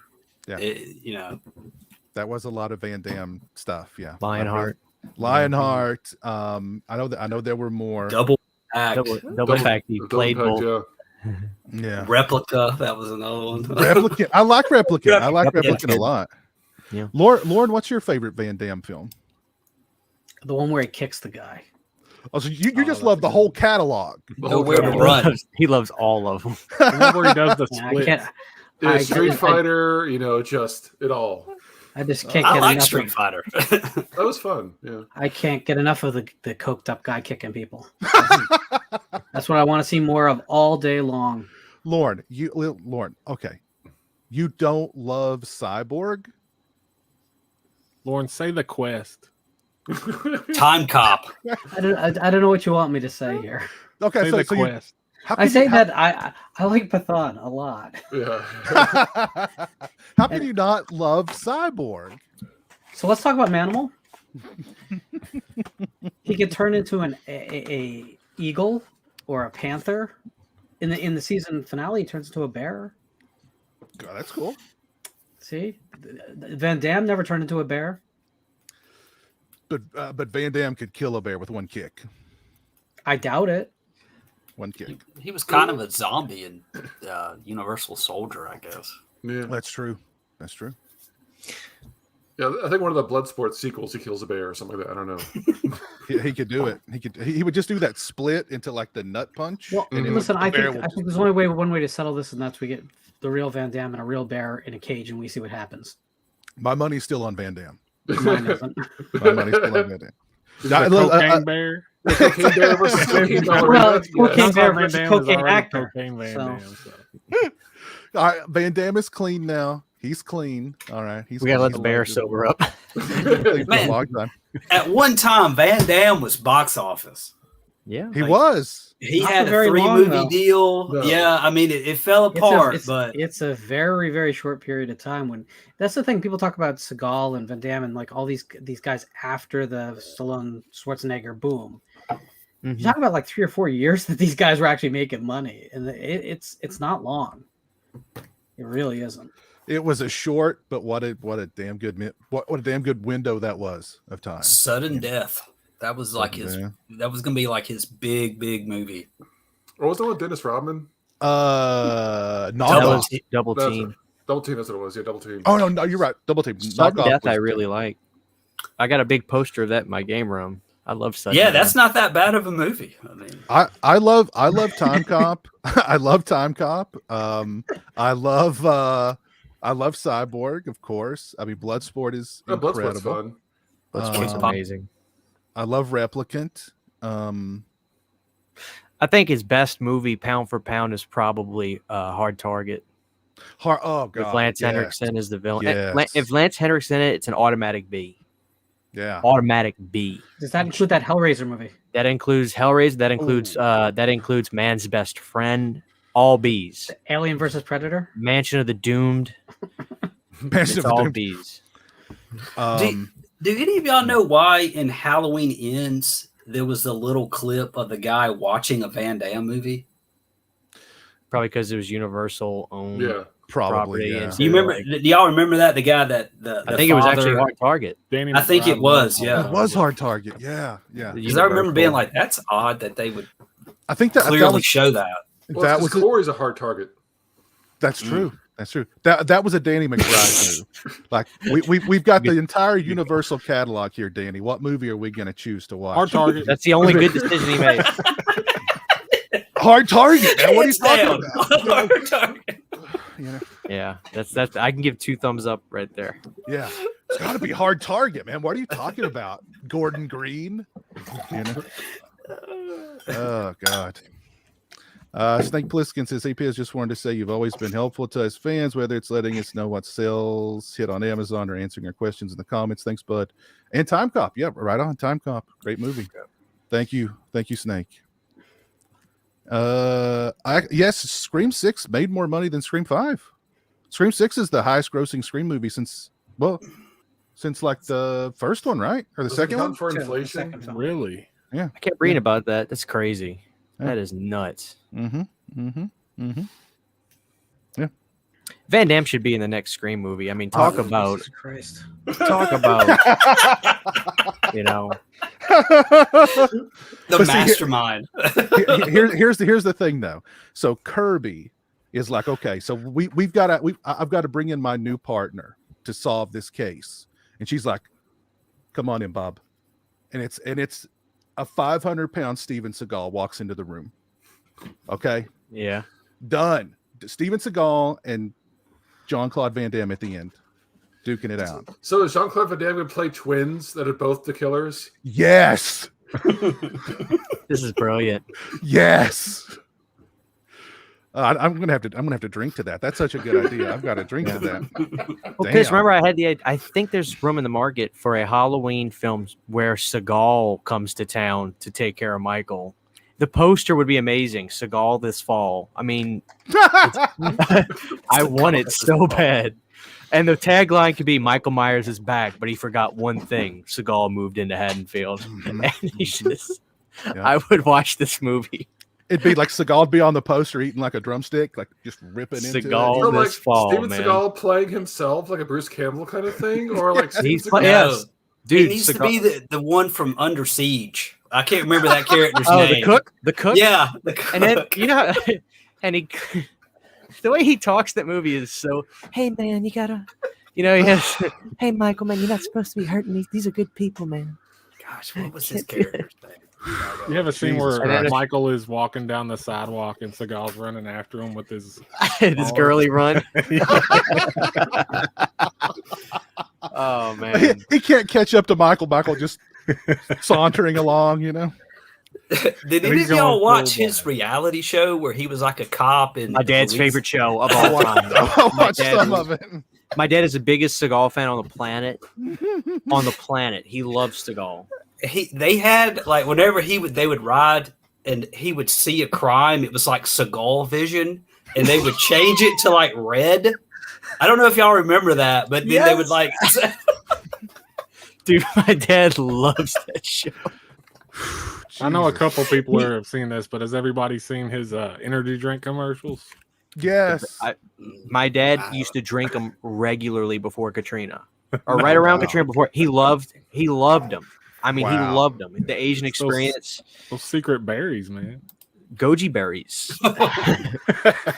from Tibet. I have one in backyard. I have a goji tree in my backyard. Yeah, but these are. You're sitting on a gold mine. You are. Do you have a particular favorite Steven Seagal movie, Lauren? Why do you ask these questions? Under Siege is a good movie. I saw Under Siege in theaters. I remember it was on a boat, right? Oh, yes. Busey was in that. I forgot about that. Mm-hmm. And it was like just Die Hard on a boat. It was exactly what it is. Except really, really shitty. Well, hold on. Bloodsport. You at least like Bloodsport, right? I've never seen Bloodsport. You should go watch it, bro. I doubt I should. It's montage. It's not Lauren style. It's montage. There's men in underwear. Actually, it might be Lauren style. Never mind. Men in underwear. Well, remember Seagal? Not Seagal. Van Damme. He has sex with that broad that's coming there. It's this secret underground tournament, but this woman's going to like do journalism from America, clearly. The lady from The Burning. The Burning. But the soundtrack to the Bloodsport is so good. I mean, I need that on vinyl or something.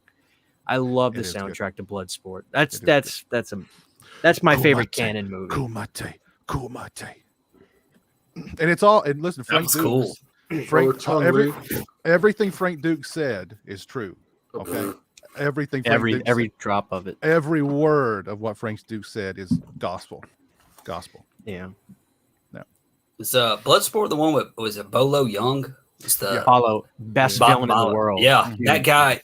Oh, that guy's built. Yeah. Oh, he is an intimidating son of a bitch. I love how I just got accused of kind of being the gay one on the panel. You guys are the guys that seem very excited about male physique. Just want that pointed out. And I'm not judging. I'm cool with it. I think it's important to have different people from different backgrounds express themselves openly. I just want to point out the dichotomy. You should see Bolo's pecs. That's all I'm saying. I'm thinking you guys can take my share and you're fine. You seem excited. He was known as like the Chinese Hercules or something like that. Yeah, that guy was huge. Yeah, I mean he's a bad dude. Mm-hmm. Seagal was Casey Ryback in Under Siege. That's who he'll come as. Oh Lord! And he was a cook. I mean, what do you do, Casey Ryback? Check out those pecs, Lauren. I mean, come on. He would pop them and stuff like that. Man, that was cool. Bad. Isn't that little point like ooh, you? Yeah. I break friend's neck. Next, I break you. Yeah. Clearly, his voice saying that. And of course, Van Damme's best friend in the movie was the dude from Frank. Harley Davidson headband guy. Yeah. What was his name in that movie? Not Oath. I forget. Revenge of the Nerds. But he was. I've actually met him. He's a cool guy. He's a cool guy. Oh, geez. Wow. We went down a road I didn't think we were going to go down. We just wrote a movie. I mean, we did. I think we wrote several movies. Ogre. Thank you, Pat Master. Yes, Ogre. Yeah. Mm-hmm. He was a cool guy. I met him at a convention years and years ago. Nice. He was a cool Where can we go from here? And anything else on y'all's mind you want to talk about? I mean, I played a couple of horror video games lately. That's about it. Oh, what are you playing? I already beat the Dead Space remaster and then Resident Evil 4 remaster. Both are really good. Okay. Did All you right. play the original Resident Evil 4? Yes. I played it on PlayStation 2 and Wii and GameCube. That's a great game. Did they change? Yeah, I was about to say that's one of my favorite games of all time. I think it's a perfect game, and I like question remaking it. You know what I'm saying? Like it's either going to be the same with better graphics or not as good. You can't get better. You know, it's better graphics. There's a couple of things they've changed up a little bit to make it a little bit easier. Like as in like it's the kind of like stream of life kind of stuff, whatever. They changed a bit of the story. So it makes more sense for like some other characters, like Krauser has more of a backstory now, as opposed to he just fucking shows up. But they took away a lot of the campiness. What was fun in the original 4. Mm-hmm. It's not as campy. It's still pretty funny and still kind of campy at times, but not as whatever. But the Dead Space remake was way better than the original. I didn't even know they remade that. Oh yeah, it came out early this year too. Yeah, that original was pretty cool on that too. The weapons you had were like really cool. Yeah, I mean that came out right when everybody was giving up on Resident Evil. Mm-hmm. You know what I'm saying? And it picked up the slack. Oh yeah. So they're kind of like. Go ahead. Sorry, Chris. Go ahead. I was going to say, did they change the merchant's voice? It's a new voice actor. But like it's a new voice actor for Leon. It's a new voice actor for everybody. So yeah, I think they changed a little bit. He's still the same way, and he's still like kind of put some stuff out there, but he's still fun. They should have used the same voiceover, man. Oh, I know. They had the worst dubbing.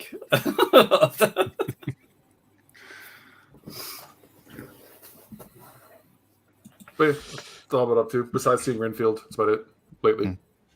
What's our excitement level for Evil Dead Rise? Let me get a 1 to 10. Chris, starting with Kentucky Chris. 10. Ooh, wow. I'm probably a little too excited for it. I'm probably going to be let down, but I don't care. I'm stoked as hell for it. Okay, cool. Swaggy G. It's probably the most anticipated movie of the year that I'm aware of. I mean, so I'm just going to say probably an 8. Okay. I have high hopes, but I don't want to set them too high. Okay. They seem to really know what they're doing with that franchise. So, what do you think, Christian? About the same. I don't have high hopes. I expect, because I think that they've all been really good. So I expect it to be good. You know, it's not even that I hope it's going to be good. It better be good, right? I mean, 13 was way better than I thought it was going to be, and they've already proven to me you don't need Bruce. So now the big hurdle is, well, what are we going to do different now? Let's put kids in it. And I respect that. I'm nervous about it, but I have high expectations. So I'd say about a 7 or 8. Cool. What about you, Lauren? I don't know. It's a weird question, right? Because I'm going to see it. I have reservations about a few things. The kids being one of them. Dialogue being another. That "Mommy's with the Maggots now" line is painfully dumb. And you need someone like a Bruce Campbell to pull that shit off. If you're going to do something lame, you got to have someone who can lean into lame. It's going to be really violent. It's going to be really bloody. It's going to be all that. And Evil Dead isn't high art. It's just wonderfully done exploitation crap, right? I mean, it's the highest version of that thing. So I'm hopeful, and I'll definitely see it. But if I was to tell you I couldn't wait, I'd be lying. I mean, it hasn't been that long since there's been an Evil Dead thing. And frankly, the May the Devil Take You movies really filled in the gaps for anyone who was really missing out on that kind of fun. So yeah, no, I'm going to go see it. I hope it's better than the trailer made it look to me, because the trailer's a big mixed bag to me. I wonder if the "Mommies with the Maggots" line, if that's like a trailer only line, or if that's something, because you think that's a trailer. Oh. They're really leaning into it. They made like motion posters with that line in it and stuff. So I don't know. I think they think that's a groovy line, and it's just not. It's bad.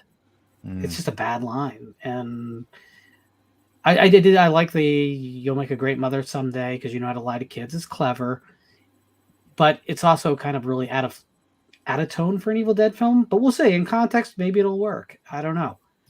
I didn't expect to like the 2014 film. Was that 13? When was the last one? Believe it was 13. I didn't expect to like it, and the opening scene had me really worried. But then I loved the rest of the movie, so hopefully I get a similar experience. But no, I'm not.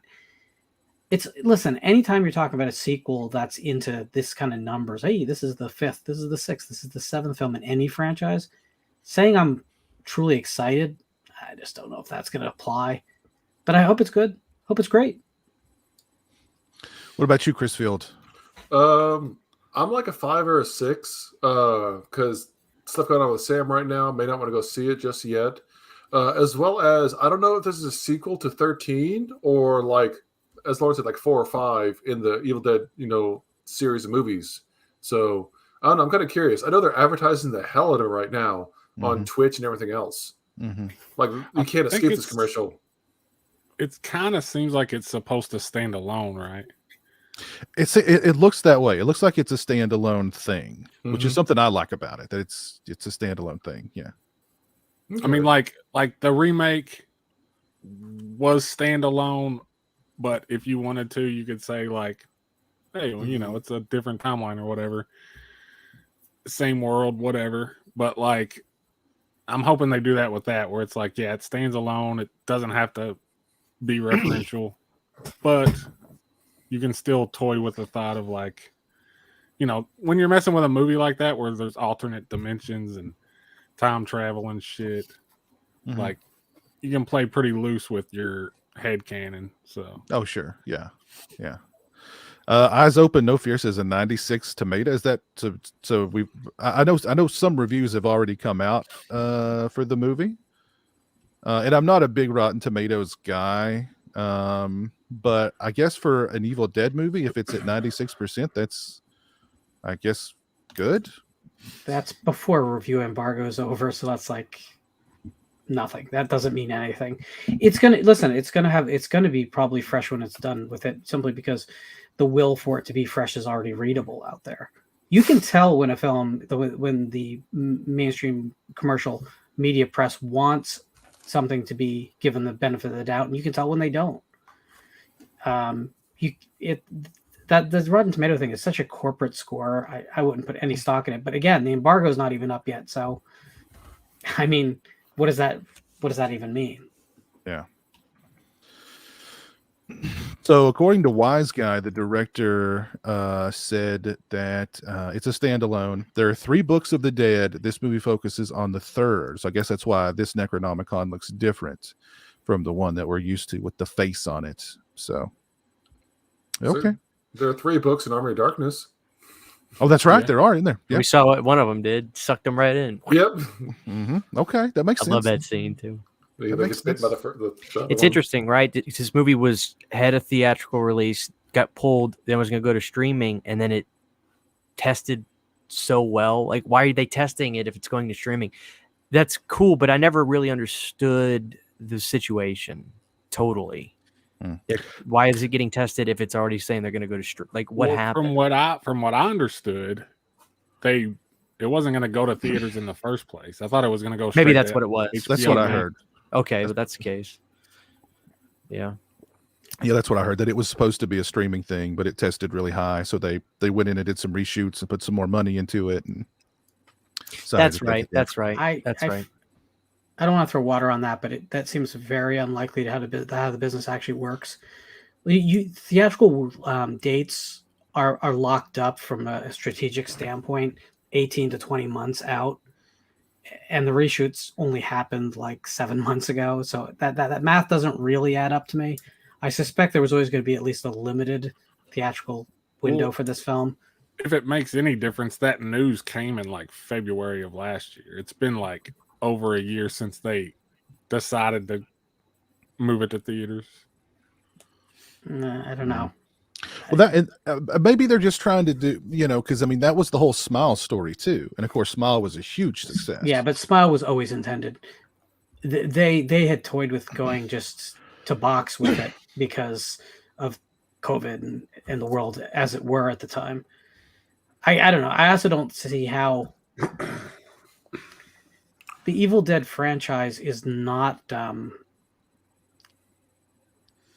to put this. The money isn't there that you would expect. Even if you look at the 2013 film, you're not talking about the kind of huge 4-quadrant blockbuster. This type of film makes its money in a very specific way. There's a very specific pattern to it. And usually the theatrical release on something like this is really just an advertisement for all the legacy money it's going to make for many, many, many years afterwards.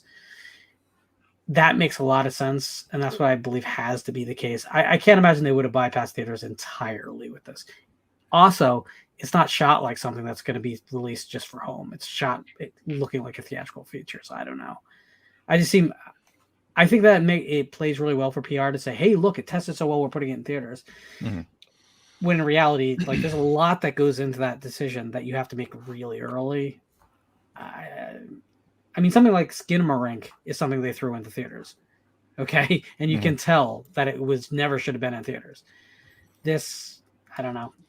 It looks like some real money in post-production was spent on this film. And you have to plan to do that. Mm-hmm. You can't just decide one day, hey, this is testing really well. Let's go to theaters with it. You have to hire the marketing firms. You have to shore up the advertising money. There's additional banking that has to be done. I just don't see it. I don't see it. Okay. I could be wrong on all of that, by the way, but it would be very different than how the typical business runs. Okay.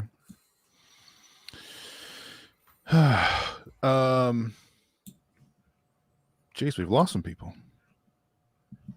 Swaggy and Christian.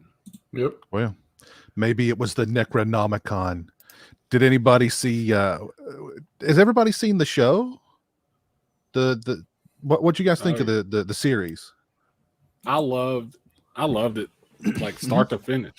I mean, there's some bad episodes, but the overall story, especially the end, like, because I love Evil Dead, and I got like emotional at the end. You know, I didn't cry, but I was like, I'm almost there. What'd you think of it, Lauren? Tons of fun. I really, and I didn't know if it was going to work at all, but I love that they had kind of a rock and roll attitude, and it did a lot of things the movies didn't do, which is always a challenge, like to make that work. But it was smart and funny. I think I was skeptical of the half-hour runtime for episodes, but it ended up being the saving grace of it, because I think it would be a horrible show to binge, right? Because it would be too much in one sit, but watching it in half-hour bits here and there, it was pure fun, pure joy. So I think they were very smart with it. I'm glad it was 3 seasons too. I know people wanted another. I think you could drive that into the ground though. I like where it ended. I was glad where it ended. Yeah. Yeah. What'd you think of it, Chris Field? I only saw several episodes of it, never finished the series, but didn't the ending of the series have the same ending as the director's cut for Armory Darkness, where he ends up like in like an apocalyptic world kind of stuff? I thought. They embellish it further than that, but I mean, in a very basic way, I guess. Yeah. It's not the same. No, it's not the same, but it's like similar. Yeah. But I'm looking forward to Evil Dead Rise 2. I'd say my expectations are I don't want to go over the top, but I mean I've liked the trailers. I'm ready for a new Evil Dead movie, so I'd say an 8 out of 10. And Jeremy seems excited about it too. So but he may back out on me. I don't know. He may back out on me at the last minute, but he seems excited for it too. So. They ran a trailer before Renfield, and I was just like, okay, yeah, let's do it. Let's go. So, and if anybody out there is sleeping on Renfield, go watch it. It's such a fun movie. Just go watch it. Yeah, I need to. Yeah. Well, let's go ahead and wrap things up here. Kentucky Chris, where can we find you on social media? Slasher Home Video. It's my YouTube channel. And I just started a Patreon. So there's that. Okay. You got any videos coming out on the channel you want to plug? Well, I've been juggling a couple ideas. I mean, I kind of do things like last minute. But yeah, there's a couple of options I got that I'm about to record. Okay. Cool. You've got some good SOV stuff you're going to review or updates, or what are we talking about here? Yeah, I have like 3 Visual Vengeance titles I need to review. Okay. But I was also thinking about talking about. Well, I won't mention them in case I don't do it, but some old classics. Okay. Cool. Swaggy G, where can we find you on social media?